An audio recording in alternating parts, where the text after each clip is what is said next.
আসসালামু আলাইকুম। সবাইকে শুভেচ্ছা জানাচ্ছি আজকের আমার এই ক্লাসে। আজকে এখন আমরা ক্লাস করব ৪র্থ শ্রেণীর বিজ্ঞান বিষয়ের। আমাদের পরীক্ষায় যে অধ্যায় ৩ টা ছিল সেটা হচ্ছে ৭, ৮ আর ৯। যার এর মধ্যে আমি ৭ অধ্যায় বড় প্রশ্ন দিয়ে ফেলেছি। আমাদের পড়ানো সবগুলাই হয়ে গিয়েছে তোমরা জানো। ৮ অধ্যায় আর ৯ অধ্যায়ের বড় প্রশ্ন দেওয়া হয়নি।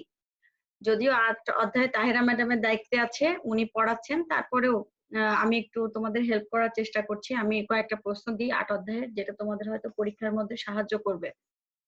চলো তাহলে আমরা ক্লাস শুরু করি। তার আগে আমি আমার পরিচয় দিয়ে নিই সবাইকে। আমি মালিহা আফরোজ পপি, সহকারী শিক্ষক, police lines school and college, Kushtia. চলো তাহলে ক্লাস শুরু করি আমরা। আমাদের দেখো এখানে প্রথমে ৮ অধ্যায়ের প্রশ্ন। ৮ অধ্যায়ের বড় প্রশ্ন প্রথমে যেটা, সেটা হচ্ছে চাঁদ কি? চাঁদের পর্যায়গুলো চিত্রসহ বর্ণনা করো। আচ্ছা, এটা আমাদের মূল বইয়ের ৫৭ পৃষ্ঠায় আছে। চাঁদ কি? খুব সুন্দর করে এখানে বর্ণনা করা আছে চাঁদ কি। চাঁদের দশা বা পর্যায় সমূহ তার নিচে আছে। চাঁদের দশা একটা নিচে কালো বক্স একটা খেয়াল করো, ব্ল্যাক বক্সের মধ্যে চাঁদের দশার ছবি দেওয়া আছে। চাঁদের দশা হচ্ছে আটটা দশা, আটটা দশার এখানে ছবি দেওয়া আছে। তোমরা এই চিত্রটা যখন আঁকাবে তখন মূল ব্যাকগ্রাউন্ডটা তোমাদের খাতা যেহেতু সাদা, সাদাই রাখবে, এর মতো কালো করবে না। বইয়ে কালো দেওয়া আছে, এর মতো কালো করবে না। মূল ব্যাকগ্রাউন্ড তোমরা সাদা রাখবে। সাদা রেখে চিত্রগুলা করবে। যখন চিত্র করবে, আচ্ছা, চাঁদের অংশগুলো খেয়াল করো। কিছু অংশ আছে অর্ধেক হয়ে আছে, কিছু অংশ একটু বাঁকানো হয়ে আছে। এগুলো হচ্ছে শেড, অন্ধকারে ঢেকে গিয়েছে। তোমরা পুরা চাঁদটা গোল আঁকাবে আগে। গোল এঁকে নিয়ে তারপরে ওই সাদা অংশটা, মানে এখানে যে একটু সোনালী, হালকা সোনালী কালার যেটা, এই অংশটাকে সাদা রাখবে, আর বাকি যে অংশটা ওটাকে শুধু কালো করে দিবে। একটা গোল চাঁদ আঁকাবে আগে। আমি আবার বলছি, আবার খেয়াল করো। একটা গোল চাঁদ আঁকাবে আগে। গোল চাঁদ আঁকিয়ে, মানে এখানে আঁকানোটা এরকম হবে, মোট ৮টা চাঁদ আঁকিয়ে নিবে একবারে। ৮টা চাঁদ একবার গোল, একই গোল করে ৮টা চাঁদ আঁকাবে খাতায়। ৮টা চাঁদ আঁকানোর পরে এই যে যেখানে, মানে এটা তো যেহেতু ফুল ব্যাকগ্রাউন্ড কালো, ওদের কষ্ট কম হয়েছে। তোমায় ৮টা চাঁদ আঁকানোর পরে এখানে যে শেপটা দেওয়া আছে, কিছু অংশ কালো, কিছু অংশ একটু বেশি অংশ কালো, তারপরে আরো বেশি অংশ কালো, একটা ফুল চাঁদ কালো, এরকম করে দিবে। হ্যাঁ,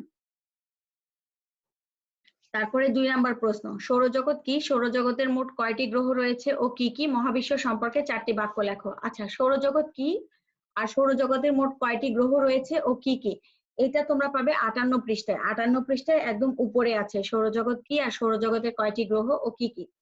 আচ্ছা, এরপরে হচ্ছে মহাবিশ্ব সম্পর্কে ৪টি বাক্য লিখো। এটা তোমাদের মূল বইয়ে ৬০ পৃষ্ঠায় একদম নিচের দিকে খেয়াল করো, মহাবিশ্ব নামে একটা প্যারা দেওয়া আছে। এই প্যারাটা লিখলেই হবে। এই প্যারাতে আছে মোট একটা, দুইটা, তিনটা, চারটা বাক্য দেওয়া আছে। এই ৪টা বাক্য লিখলেই তোমরা ফুল নাম্বারটা পেয়ে যাবে। আশা করি বুঝতে পারছো সবাই। মানে মহাবিশ্বর ওই প্যারাটুকু এখানে পুরাটুকুই লিখতে হবে। ওখানে ৪টা বাক্য আছে, আমিও ওখানে প্রশ্নে বলেছি ৪টি বাক্য লিখো। তাহলে ওই প্যারার ওই ৪টা বাক্য ওখানে সুন্দর করে লিখে দিতে হবে। নেক্সট চলে যাই। নক্ষত্র কি? নক্ষত্র মন্ডল কাকে বলে? গ্যালাক্সি কি?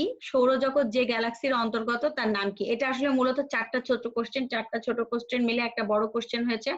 মূল বইয়ের ৬০ পৃষ্ঠায় দেখো, নক্ষত্র, নক্ষত্র মন্ডল, নক্ষত্র যে অংশটা ওটার মধ্যে নক্ষত্র আর নক্ষত্র মন্ডলের অ্যান্সারটা তোমরা পেয়ে যাচ্ছ। আচ্ছা, এরপরে পার্টটা হচ্ছে গ্যালাক্সি। গ্যালাক্সি কি ওটা ওখানে লেখা আছে। গ্যালাক্সি হচ্ছে নক্ষত্রের একটি বিশাল সমাবেশ। সৌরজগৎ যে গ্যালাক্সির অন্তর্গত তার নাম কি? এটাও এখানে দেওয়া আছে। সৌরজগৎ যে গ্যালাক্সির অন্তর্ভুক্ত তার নাম মিল্কি ওয়ে। হ্যাঁ, এইটুকু এখানে লিখলেই হয়ে যাবে। পরের হচ্ছে, পরে যে ৪ নাম্বার প্রশ্নটা, এই ৪ নাম্বার প্রশ্নটা আবার চলে আসছে আমাদের পরের চ্যাপ্টার, আমাদের জীবনের প্রযুক্তি থেকে। প্রযুক্তি কি? এটা আমি যখন ছোট কোশ্চেন দিয়েছি, ছোট কোশ্চেনের মধ্যে এটা দেওয়া আছে, সবাই জানো।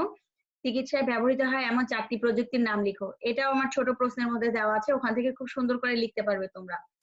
এরপরে দেখো, কৃষিক্ষেত্রে ব্যবহৃত, কৃষিক্ষেত্রে প্রযুক্তির ব্যবহার বর্ণনা করো।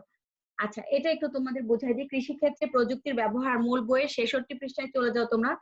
দেখো এখানে ৩টা পয়েন্ট করা আছে। একটা কৃষি যন্ত্রপাতি, ফসল উৎপাদন, অন্যান্য কৃষি প্রযুক্তি। এই ৩টা পয়েন্টের ব্যাখ্যা করতে হবে। কৃষিক্ষেত্রে প্রযুক্তির ব্যবহার, এই 3টা পয়েন্ট ব্যাখ্যা করতে হবে। এমন না যে 3টা পয়েন্ট তোমাকে হুবহু তুলে লিখতে হবে, ব্যাপার সেটা না। তুমি এখান থেকে এটা মুখস্থ করে যতটুকু তুমি বুঝো, যতটুকু বোঝানোর জন্য, বর্ণনা করার জন্য যতটুকু প্রয়োজন তুমি ততটুকু লিখলেই হবে।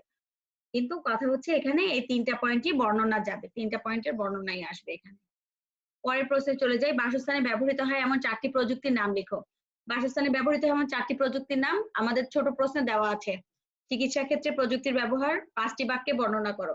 এখানে মূল বইয়ের 64 পৃষ্ঠাটা খেয়াল করে দেখো, চিকিৎসায় প্রযুক্তি, চিকিৎসায় প্রযুক্তি এই প্যারাটা থেকে যে কোনো 5টা বাক্য তোমার পছন্দ মতো তুমি লিখে দিবা, যে কোনো 5টা বাক্য এখানে লিখলেই হয়ে যাবে। পরের প্রশ্ন খেয়াল করি, খেলাধুলায় ব্যবহৃত হয় এমন 4টি প্রযুক্তির নাম লিখো। এটাও আমাদের ছোট প্রশ্নে দেওয়া আছে। তারপরে বিনোদনের ক্ষেত্রে প্রযুক্তি আমাদের কিভাবে সাহায্য করে 6টি বাক্যে লিখো। এটাও আমাদের মূল বইয়ের 64 পৃষ্ঠা দেখো, বিনোদনের প্রযুক্তি, ওখান থেকে যে কোনো 6টা বাক্য তোমার পছন্দ মতো তুমি লিখে দিবা, একটু বর্ণনা করে দিবা বা 6টা বাক্য লিখে দিবা, তাহলেই হয়ে যাবে। এই ছিল মোটামুটি আমাদের 6টা প্রশ্ন, 2টা অধ্যায় থেকে 3টা করে। আমি খুব বেশি প্রশ্ন দেইনি যেহেতু স্কুল বন্ধ ছিল, খুব ভালো করে হয়তো সময় আমরা অনেকেই পেয়েছি, কিন্তু সময়ের ব্যবহারের থেকে বেশি অপব্যবহার হয়ে গিয়েছে আমাদের। এই জন্য খুব অল্প প্রশ্ন, এটাই খুব ভালো করে পড়ো, এটাই খুব ভালো করে পরীক্ষায় লিখবে, আর পরীক্ষার চেষ্টা করবে সবাই সৎভাবে দেওয়ার। টিচার থাকছে না, স্কুলে পরীক্ষা দিচ্ছ না, বাসায় পরীক্ষা দিচ্ছি, এটা সত্যি কথা, কিন্তু আমরা সবাই চেষ্টা করবো একটু সৎভাবে পরীক্ষা দেওয়ার। যেহেতু আমাদের সাজেশন খুব অল্প, পড়াশোনা খুব অল্প, আমাদের অধ্যায়গুলো খুব অল্প, আমার মনে হয় আমরা যদি চেষ্টা করি আমরা সবাই সৎ থাকতে পারবো, সৎভাবে পরীক্ষা দিতে পারবো।